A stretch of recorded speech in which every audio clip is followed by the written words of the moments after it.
നമസ്കാരം. 8 നിലയിൽ പൊട്ടുമെന്ന് പ്രിയങ്ക ഗാന്ധിക്ക് നല്ല പോലെ അറിയാമായിരുന്നു. അതുകൊണ്ട് തന്നെയാണ് ഡൽഹിയിൽ നിന്നും മുങ്ങി കേരളത്തിൽ പൊങ്ങിയത്. ഡൽഹിയിൽ കോൺഗ്രസിനെ വില കുറച്ച് കണ്ടത് കെജ്രിവാളാണോ അതോ കെജ്രിവാളിനെയും പാർട്ടിയും വിലമതിക്കാതെ ഒറ്റപ്പെടുത്തിയത് രാഹുൽ ഗാന്ധിയാണോ? രണ്ടായാലും ഇരുവരുടെയും തന്ത്രങ്ങൾ പാളിപ്പോയി. വിജയിച്ചവർക്ക് അഭിനന്ദനങ്ങൾ നൽകി ആ ഒരു ഗതികേടിലാണ് കേരളത്തിലെത്തിയ പ്രിയങ്ക ഗാന്ധിക്ക് ഇപ്പോൾ. രാഹുൽ ഗാന്ധി മിണ്ടിയിട്ടില്ല ഇതുവരെയായിട്ട്. പ്രിയങ്ക പറഞ്ഞത് ഇങ്ങനെയാണ്: എല്ലാ യോഗങ്ങളിൽ നിന്നും ആളുകൾ മാറ്റം ആഗ്രഹിക്കുന്നുവെന്ന് വളരെ വ്യക്തമായിരുന്നു. ആളുകൾ മാറ്റത്തിനായി വോട്ട് ചെയ്തു. വിജയിച്ചവർക്ക് എൻ്റെ അഭിനന്ദനങ്ങൾ. ബാക്കിയുള്ളവരെ സംബന്ധിച്ചിടത്തോളം നമ്മൾ കൂടുതൽ കഠിനാധ്വാനം ചെയ്യണം, നിലത്ത് ഉറച്ചു നിൽക്കണം, ജനങ്ങളുടെ പ്രശ്നങ്ങളോട് പ്രതികരിക്കണമെന്നാണ് കോൺഗ്രസ് എം പി പ്രിയങ്ക ഗാന്ധി താൻ താമസിക്കുന്ന മണ്ഡലം ഉൾപ്പെടെ രാജ്യതലസ്ഥാനം BJP പിടിച്ചടക്കിയതിനെ കുറിച്ച് ഒരു ഞെട്ടലുണ്ടെങ്കിലും അത് പുറത്തു കാട്ടാതെ പ്രതികരിച്ചത്. കോൺഗ്രസ് കേന്ദ്രങ്ങൾ ഞെട്ടലിലാണെന്ന് പറഞ്ഞാൽ അത് അതിശോക്തിയാകും. രാജ്യതലസ്ഥാനത്ത് കോൺഗ്രസിന് വീണ്ടും ഹാട്രിക്കാണ് അടിച്ചിരിക്കുന്നത്. അത് ഹാട്രിക് ഡക്കാണ് അടിച്ചിരിക്കുന്നത്. 2020 തെരഞ്ഞെടുപ്പിൽ 62 സീറ്റുകളാണ് ആം ആദ്മി വിജയിച്ചത്. 8 സീറ്റുകൾ BJP വിജയിച്ചപ്പോൾ കോൺഗ്രസിന് ഒരു സീറ്റ് പോലും കിട്ടിയില്ല.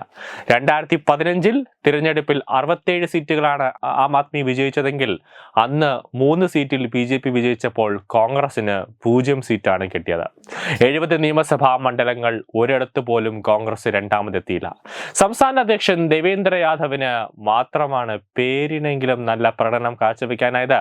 ന്യൂഡൽഹി മണ്ഡലത്തിൽ മുൻ മുഖ്യമന്ത്രി ഷീലാ ദീക്ഷിതിന്റെ മകൻ സന്ദീപ് ദീക്ഷിത്, കൽക്കാജിയിൽ മഹിളാ കോൺഗ്രസ് ദേശീയ അധ്യക്ഷ അൽഖ ലാംബ അടക്കമുള്ള കോൺഗ്രസിന്റെ പ്രമുഖ സ്ഥാനാർത്ഥികൾ നല്ലൊരു മത്സരം പോലും ഒതുക്കാതെ കീഴടങ്ങി. അതായത് നല്ലൊരു മത്സരം പോലും ഒരുക്കാനാകാതെ അവർ അടിയറ വച്ചു. അങ്ങനെ എല്ലാ മണ്ഡലങ്ങളിലും കോൺഗ്രസ് 3-ാം സ്ഥാനത്തേക്ക് പിന്തള്ളപ്പെട്ടു. 15 വർഷത്തോളം രാജ്യ തലസ്ഥാനത്ത് അധികാരത്തിലിരുന്ന പാർട്ടിക്കാണ് ഈ ദുർവിധി. വോട്ടിംഗ് ശതമാനത്തിൽ പോലും കാര്യമായ നേട്ടമുണ്ടാക്കാൻ കോൺഗ്രസിന് സാധിച്ചിട്ടില്ല. ജനക്ഷേമ പദ്ധതികൾ ഉൾപ്പെടെ നിരത്തിയായിരുന്നു പ്രചാരണമെങ്കിലും രാഹുലിനും പ്രിയങ്ക ഗാന്ധിക്കും അപ്പുറം മറ്റൊരു നേതൃത്വമുഖമില്ലാതെ പോയതും രാജ്യ തലസ്ഥാനത്ത് കോൺഗ്രസിന് വെല്ലുവിളിയായി. ഇനി ഇന്ദ്രപ്രസ്ഥത്തിലേക്കുള്ള തിരിച്ചുവരവിന് കോൺഗ്രസിന് വെല്ലുവിളികൾ ഏറെയാണ്. ഡൽഹി നിയമസഭാ തെരഞ്ഞെടുപ്പിൽ രാജ്യ തലസ്ഥാനത്ത് അക്കൗണ്ട് തുറക്കാൻ കഴിയാതെ കോൺഗ്രസ് മുങ്ങിത്താടുന്ന കാഴ്ചയാണ് കാണുന്നത്. ദേശീയ തലത്തിൽ ഇന്ത്യ സഖ്യത്തിന്റെ ഭാഗമായ ആം ആദ്മിയും കോൺഗ്രസും പരസ്പരം പോരടിച്ചത് ഡൽഹിയിൽ തോൽവിക്ക് കാരണമായി എന്നാണ് രാഷ്ട്രീയ വിലയിരുത്തലുകൾ.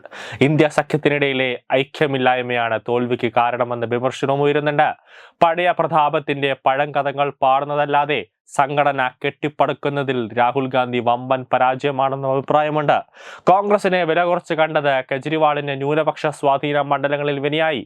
അത് മാത്രമല്ല, BJPയുടെ പ്രചാരണ തന്ത്രങ്ങൾക്കൊപ്പം കോൺഗ്രസിന്റെ സജീവ സാന്നിധ്യവും ആം ആദ്മി പാർട്ടിക്ക് വിനയായി. പക്ഷേ ജനം കൈവിട്ട് കളഞ്ഞത് ആം ആദ്മിയെ മാത്രമല്ല കോൺഗ്രസിനെയും കൂടിയാണ്. 1ഉം 2ഉമല്ല 3 തവണ. ഹാട്രിക് തോൽവി ഡൽഹിയിൽ കോൺഗ്രസിനെ വില കുറച്ച് കണ്ടത് കെജ്രിവാളാണോ അതോ കെജ്രിവാളിനെയും പാർട്ടിയെയും വിലമതിക്കാതെ ഒറ്റപ്പെടുത്തിയത് രാഹുൽ ഗാന്ധിയാണോ എന്നതാണ്. രണ്ടായാലും വീണ്ടും അവരുടെ തന്ത്രങ്ങൾ പാളിപ്പോവുകയാണ്.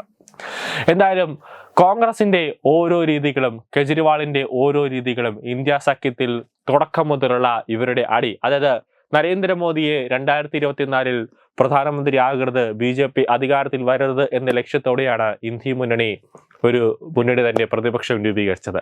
അന്ന് മുതൽ കോൺഗ്രസും ഇന്ത്യ മുന്നണിയിലുള്ള മറ്റ് പ്രതിപക്ഷ പാർട്ടികളും തമ്മിൽ അടിയാണ്. രാഹുലിന്റെ പക്വതയില്ലായ്മ അവസാനം ഡൽഹി തെരഞ്ഞെടുപ്പ് എത്തിയപ്പോൾ വലിയ രീതിയിൽ കോൺഗ്രസും ഇന്ത്യ സഖ്യവും തമ്മിൽ അടിയായി. അത് ആ ഒരു അടിയിൽ രാഹുലും അതുപോലെ തന്നെ കെജ്രിവാളും തമ്മിൽ അടിയാവുന്നു, കോൺഗ്രസും ആം ആദ്മിയും തമ്മിൽ അടിയാവുന്നു. അവസാനം ഒറ്റയ്ക്ക് മത്സരിക്കാം എന്ന തീരുമാനത്തിലെത്തിയപ്പോഴും രണ്ടിനെയും ഡൽഹി ജനത നേരെ കൊണ്ട് യമുന നദിയിൽ എടുത്ത് ഒഴുക്കി വിട്ടു എന്നതാണ് യാഥാർത്ഥ്യം. ഇനി ഡൽഹി ഭരിക്കും BJP. ഇനിയാണ് ചരിത്രം ഇനി ഡൽഹിയിൽ കുറിക്കാൻ പോകുന്നത്. News desk Tattvamayi news. Branding partner Edubix online executive education. Focus physiotherapy centre Pattom. Unnath engineering Gujarat. തീർത്ഥയാത്ര.com. Iron build Gujarat. Powered by Jyothis, realising your dream home. Our ongoing luxury apartments projects are Crown near Karivattam, The Square near UST Global, White Manor near Achigal Ambalatra, and Evergreens Luxury Villa